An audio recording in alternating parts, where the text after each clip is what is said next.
सूर्य classes centre में आप लोगों का स्वागत है बच्चों। आज के इस वीडियो में हम आज आपको पढ़ाने वाला हूँ हिंदी में जो रस छंद अलंकार जो हर साल पूछता है बच्चों बोर्ड एग्जाम में, उसको आज हम बताने वाला हूँ। अगर आप लोग 2025 में बोर्ड एग्जाम देने वाले हैं तो आप लोगों के लिए ये वीडियो बहुत खास है, क्योंकि जो रस छंद अलंकार है बच्चों ना, ये हर साल पूछता है, गैप नहीं करता है। अगर आप लोग हिंदी में कुछ भी पढ़े लिखे नहीं है, हाँ, जितना हम आपको क्वेश्चन हिंदी में करा रहे हैं, सोच लीजिए कि बोर्ड एग्जाम की दृष्टि से सबसे ज़्यादा इम्पोर्टेंट क्वेश्चन है ना। तो देखिए हम लोग का बच्चों कोशिश यही है कि कम समय में बच्चों की इस ज़्यादा से ज़्यादा ऐसा क्वेश्चन कराए कि वो जाए बोर्ड एग्जाम में क्वेश्चन फंसे, उसको हल करके आप लोग आइए, ठीक ना। तो जो रस छंद अलंकार है बच्चों, ये हर साल पूछता है, रस 2 नंबर का पूछता है और छंद भी 2 नंबर का पूछता है और अलंकार भी 2 नंबर का पूछता है। यहाँ से आपको 6 नंबर उठा लेना है, ठीक ना। तो चलिए बच्चों, सबसे पहले पढ़ते हैं रस। रस में बच्चों हम क्या पढ़ेंगे, पहले दिया बच्चों हास्य रस। हास्य रस क्या होता है, इसका आप परिभाषा देख लेते हैं और उदाहरण भी देख लेते हैं।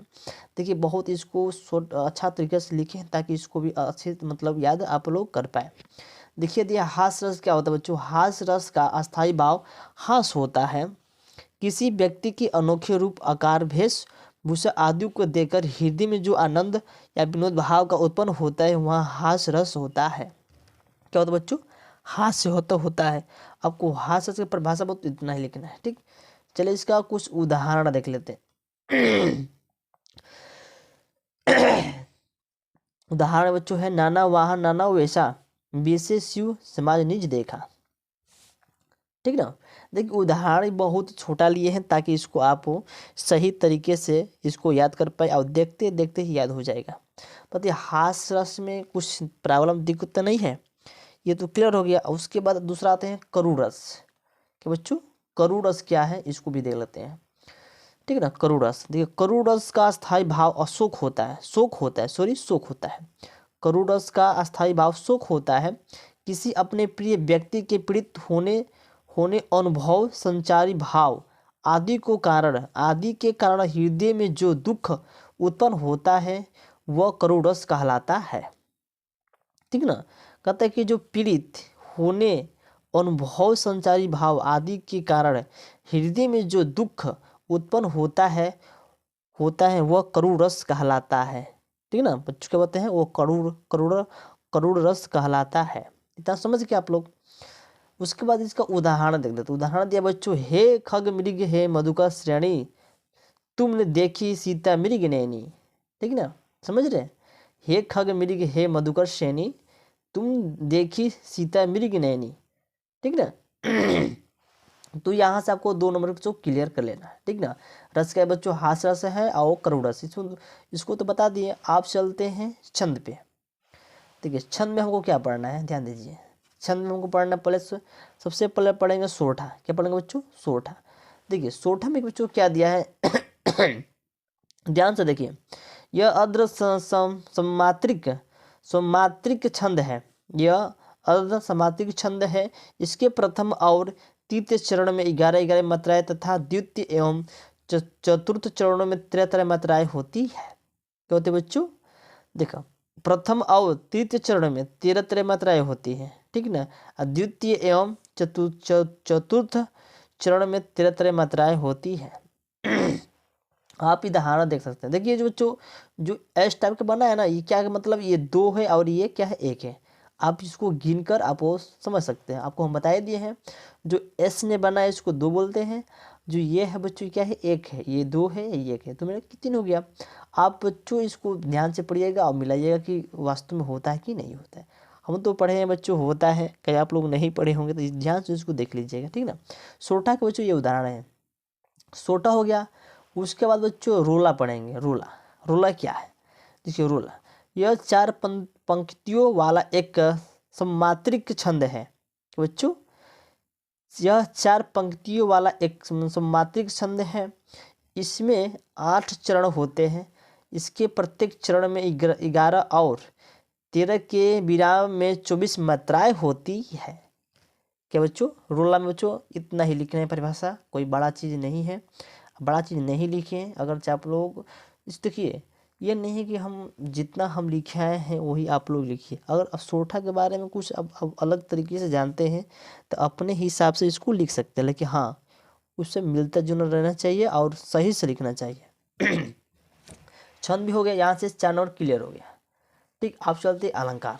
अलंकार को पढ़ते हैं। अलंकार में बच्चों को क्या पढ़ना है? देखिए सूर्य रोला का ये उदाहरण है, ध्यान दीजिए। जो सोठा बता दिए, रोला का जो उदाहरण बच्चों ये है, ठीक ना। इसको बोलते हैं दो, इसको बोलते हैं दो, इसको बोलते हैं दो, इसको बोलते हैं दो।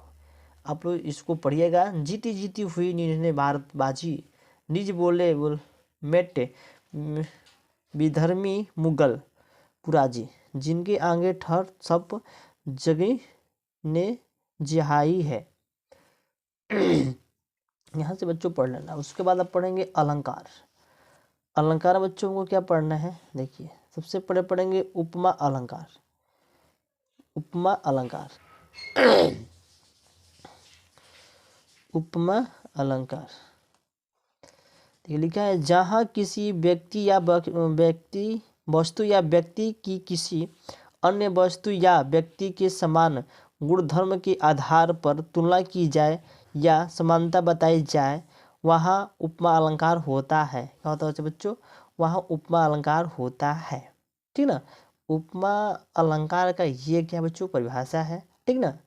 देखिए बहुत सिंपल तरीके से इसको लिखे हैं। अगर आप लोग इसको ध्यान से देखते हैं, पढ़ते हैं ना, ठीक ना, आप 1 मिनट में इसको समझ लेंगे। तो उपमा अलंकार का उदाहरण देख लेते हैं। जैसे में राधा के चरण गुलाब के समान कोमल है। राधा के चरण गुलाब के समान बच्चों क्या है? कोमल है। ये उपमा अलंकार का ये परिभाषा है और इसका भी उदाहरण है, 1 लाइन में लिखे हैं। सोच लीजिए। आप चलते रूपक अलंकार। तो रूपक अलंकार में बच्चों हमको क्या लिखना है? ध्यान देखिए, ध्यान से देखिएगा। जहाँ उपमेय में उपमान का भेदरहित आरोप किया जाता है, अर्थात उपमेय और उपमान में अभिन्नता प्रकट की जाए, वहाँ रूपक अलंकार होता है। क्या होता है बच्चों? रूपक अलंकार होता है। एक बार फिर लिख लेते हैं। रूपक अलंकार क्या बच्चों? जहाँ उपमेय में उपमान का भेदरहित आरोप किया जाता है, अर्थात उपमेय और उपमान में अभिन्नता प्रकट की जाए, वहाँ रूपक अलंकार होता है। जैसे कि चरण कमल बंदो हरिराई। क्या है बच्चों? चरण कमल बंदो हरिराई। क्या बच्चों? हरिराई। अब तीसरी आते हैं उत्प्रेक्षा अलंकार। तो उत्प्रेक्षा अलंकार बच्चों को क्या लिखना है? ध्यान दीजिए, ठीक है। जहाँ उपमेय में उपमान की संभावना की जाए, वहाँ उपेक्षा अलंकार होता है। क्या बच्चों? उपेक्षा अलंकार होता है। इसका उदाहरण दिया बच्चों, धाय धाम काम सब त्यागी, मनहु रंग निधि लूटन लगे। आपको उत्प्रेक्षा अलंकार बच्चों लिखना है, ठीक ना। तो छंद है बच्चों।